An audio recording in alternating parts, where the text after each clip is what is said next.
नमस्कार बच्चों। BSc part के पहले पेपर मैकेनिक्स में अब तक हम पहले यूनिट में पढ़ रहे हैं और अब तक हमने इसी यूनिट में पढ़ा था कि निर्देश तंत्र क्या होता है, उसको कैसे निर्देश तंत्र को कैसे यूज करते हैं वो समझा था। उसमें क्या क्या पार्ट होते हैं, उसमें कैसे कोऑर्डिनेट्स निकालते हैं वो समझा था। कौन कौन से अक्ष होते हैं, तल होते हैं, इसके बारे में अभी तक हमने जाना। और दूसरी बात यह भी जाना था कि हमें निर्देश तंत्र की क्यों आवश्यकता होती है। और अब उसमें हमने अब तक हम पढ़ चुके हैं कि निर्देश तंत्र के अंदर यदि कोई पार्टिकल है तो पार्टिकल की दो पोजीशन हो सकती है, या तो पार्टिकल स्थिर है या फिर गति कर रहा है। तो दोनों स्थितियों में हमने ये देखा था कि उसके स्थिति वेक्टर, पोजीशन वेक्टर क्या होंगे, उसके कोऑर्डिनेट क्या होंगे। यदि वह गति कर रहा है तो उसका वेग कैसे निकालेंगे, वेग निकालने के बाद उस पर यदि त्वरण उत्पन्न हो रहा है तो वो त्वरण की मात्रा कैसे निकलेगी, त्वरण को कैसे निकालेंगे, और उसका विस्थापन भी हमने निकाला था। आज हम कुछ परिभाषाएं पढ़ेंगे और उन परिभाषाओं का उपयोग हम आगे आने वाले टॉपिक्स में करेंगे। और इन परिभाषाओं से हमें यह समझ में आता है कि निर्देश तंत्र के कितने प्रकार होते हैं। साधारणतः मूलतः हम दो प्रकार के निर्देश तंत्र पढ़ते हैं। पहला है जड़त्वीय निर्देश तंत्र, ये फर्स्ट वाला, जबकि दूसरा होता है सेकंड वाला अजड़त्वीय निर्देश तंत्र। पहले हम इसको समझेंगे। जड़त्वीय निर्देश तंत्र क्या होता है? ऐसा निर्देश तंत्र जिसमें पार्टिकल हमेशा बिना किसी बल के, यदि उस पर बल लगा रहा है तो हो सकता है उसकी पोजीशन में चेंज हो। ऐसा निर्देश तंत्र, उसमें यदि पार्टिकल पर कोई भी बल नहीं लग रहा है तो वो त्वरण रहित गति उसकी दिखाई दे। यदि वो स्थिर है तो स्थिर दिखाई देगा, यदि वो गति कर रहा है तो एक समान वेग से, यानी उसमें त्वरण का मान कैसा रहेगा? 0 रहेगा। यदि फोर्स लग रहा है तो हम सिंपल सी बात है, उसमें त्वरण उत्पन्न होगा। तो ये हम जो कंडीशन, जो डेफिनेशन दे रहे हैं वो बल की अनुपस्थिति में दे रहे हैं कि ऐसा निर्देश तंत्र, ऐसा फ्रेम ऑफ रेफरेंस जिसमें किसी पार्टिकल पर बल नहीं लग रहा है तो उसकी गति उस निर्देश तंत्र में कैसी दिखाई देगी? त्वरण रहित दिखाई देगी। तो क्या परिभाषा बनी?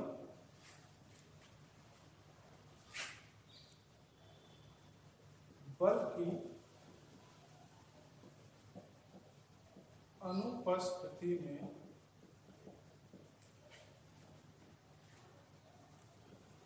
कण या पार्टिकल की गति त्वरण रहित होती है। ठीक है, त्वरण रहित होती है बल की अनुपस्थिति में। ऐसे फ्रेम ऑफ रेफरेंस को, ऐसे निर्देश तंत्र को जड़त्वीय निर्देश तंत्र कहते हैं या इनर्शियल फ्रेम ऑफ रेफरेंस कहते हैं।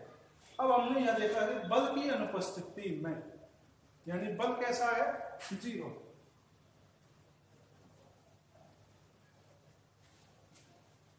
ठीक है, बल कैसा है? 0। बल को हम क्या लिखते हैं? m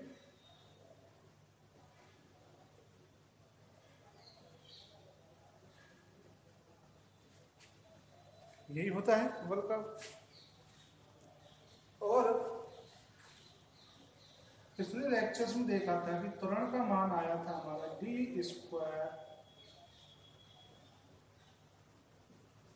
r वेक्टर dt² बराबर 0। ठीक है, m को अगर ले जाएंगे तो ये हमारे पास बनेगा फिर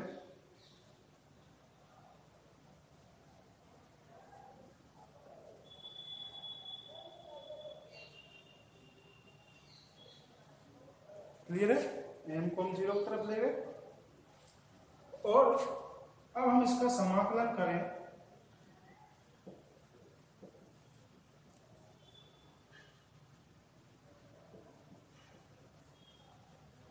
समाकलन करेंगे तो dr वेक्टर dt वेक्टर बराबर नियत मान कांस्टेंट। ठीक है भाई, तो ये वैल्यू कैसी है, ये किसका मान है, v का मान है, ये किसका मान है, वेग का मान,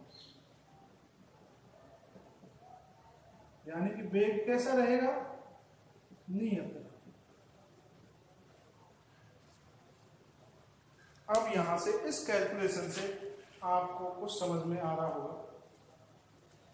जैसे हमने परिभाषाएं बोली कि बल की अनुपस्थिति में इस वाले निर्देश तंत्र में या तो कण गति करेगा, तो कैसे करेगा, उसका वेग कैसा होगा, नियत होगा, या फिर वो स्थिर पड़ा रहेगा।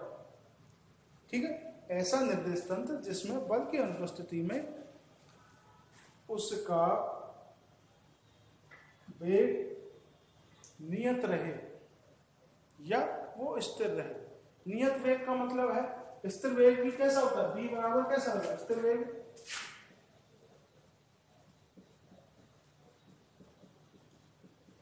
v बराबर 0। ये भी कैसा है, इसी को सेटिस्फाई कर रहा है। तो और यही जड़त्व का नियम है। जड़त्व का नियम क्या कहता है, न्यूटन का पहला नियम जड़त्व का नियम क्या होता है, यह होता है कि यदि किसी वस्तु पर यदि बल नहीं लग रहा है तो वो स्थिर है तो स्थिर रहेगी, गति कर रही है तो गति करती रहेगी। ठीक है, अब इस निर्देश तंत्र में एक खासियत और ये है कि इसमें न्यूटन के प्रथम और द्वितीय नियम का पालन होता है।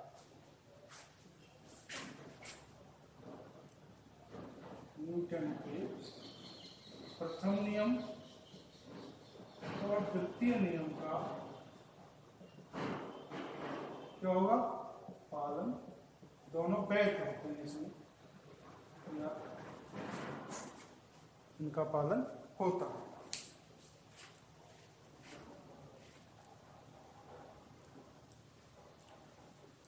अब ये किस प्रकार के होते हैं ये निर्देश तंत्र, ये वाले, या तो वो निर्देश तंत्र कैसे रहेंगे, स्थिर रहेंगे, जैसे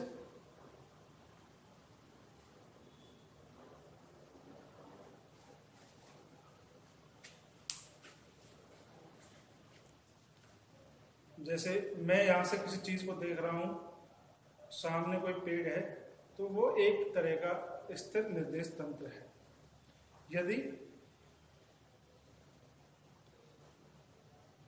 दूसरी स्थिति, यदि मैं बाइक से जा रहा हूं, एक पेड़ है और मेरी जो वेग है वो हमेशा 20 किलोमीटर पर आवर की दर से मैं जा रहा हूं, इसमें कोई परिवर्तन नहीं होता, तो वो भी एक चलता हुआ निर्देश तंत्र कैसा होता है, जड़त्व निर्देश तंत्र होता है। उसका वेग कैसा रहेगा, नियत रहेगा। ठीक है, आगे समझ में कैसे होंगे निर्देश तंत्र, एक तो स्थिर निर्देश तंत्र या फिर एक नियत वेग से गति करता हुआ निर्देश तंत्र भी जड़त्वीय निर्देश तंत्र होता है। ठीक है, तो ये कितने प्रकार हो गए, 2 प्रकार हो गए, एक तो स्थिर, दूसरा नियत वेग से गतिशील।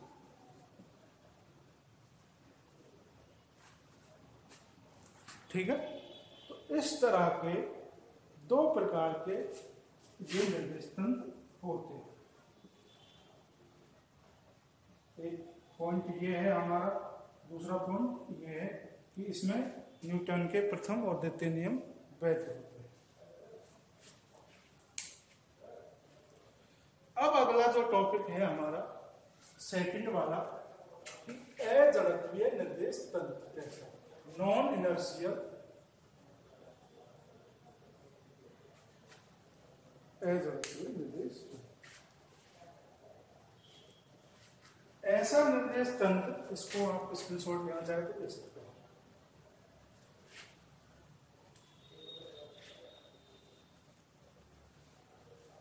ऐसा निर्देश तंत्र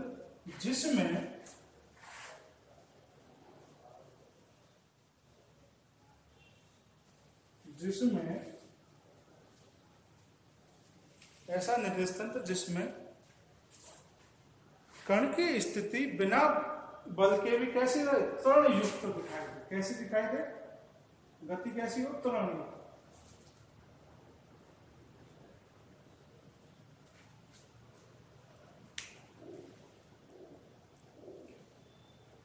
बल की अनुपस्थिति में भी कैसा है? उसमें ऐसा लग रहा हो त्वरण हो। जैसे एक सिंपल सा एग्जांपल है,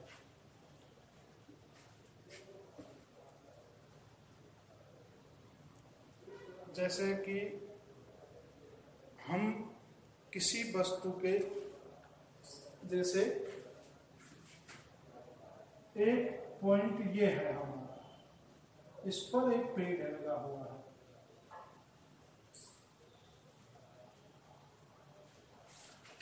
ठीक है।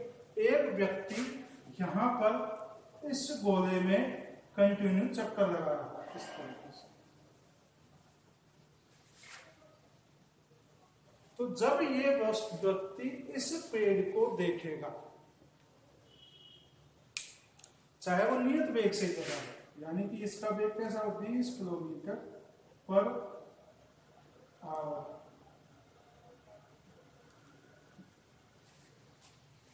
कैसा 20 किलोमीटर पर आवर, लेकिन इसकी गति के कारण कैसी गति है? घूर्णन गति है।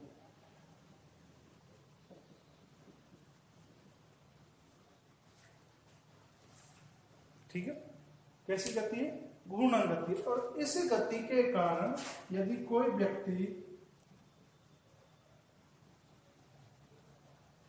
इसमें चारों तरफ राउंड लगाते हुए इस पेड़ को देखेगा, तो उसकी गति के कारण इस पर कोई फोर्स नहीं लग रहा है, फिर भी ये कैसा दिखाई देगा? हमें त्वरण युक्त दिखाई देगा, क्योंकि इसकी डायरेक्शन हमेशा कैसी हो रही है? बदल रही है। और डायरेक्शन बदलते ही वेग में क्या माना जाता है? परिवर्तन माना जाता है। और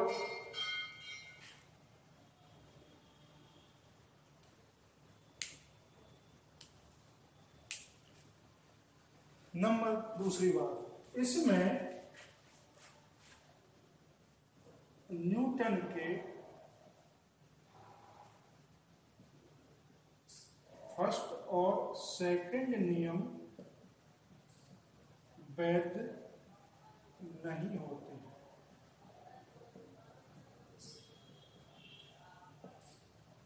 पहला नियम कौन सा है? जड़त्व का नियम। दूसरा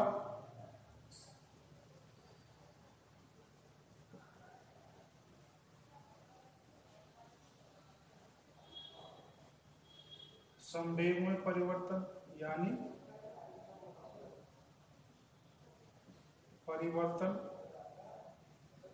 यानी कि या त्वरण में परिवर्तन।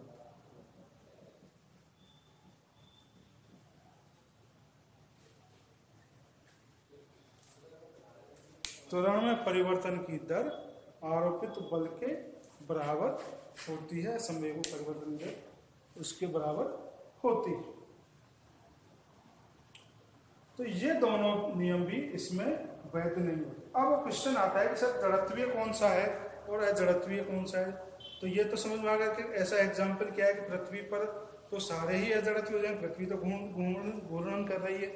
तो पृथ्वी का जो घूर्णन वेग के कारण त्वरण है वो अत्यल्प है। कैसा है?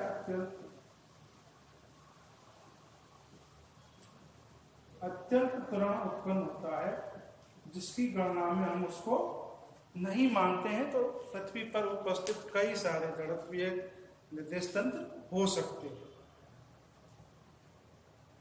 तो दोनों में अब आपको समझ में आ गया कि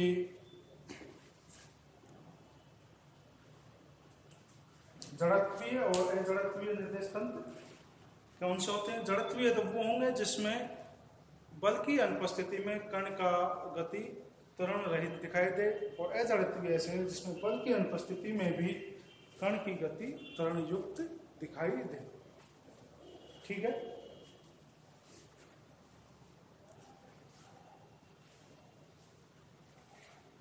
और एक टॉपिक और है, एक डेफिनेशंस और है,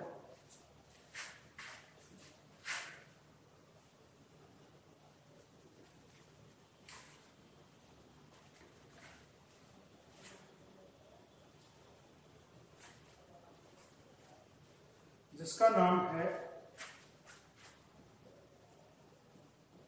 निर्देशांक रूपांतरण या कोऑर्डिनेट ट्रांसफॉर्मेशन।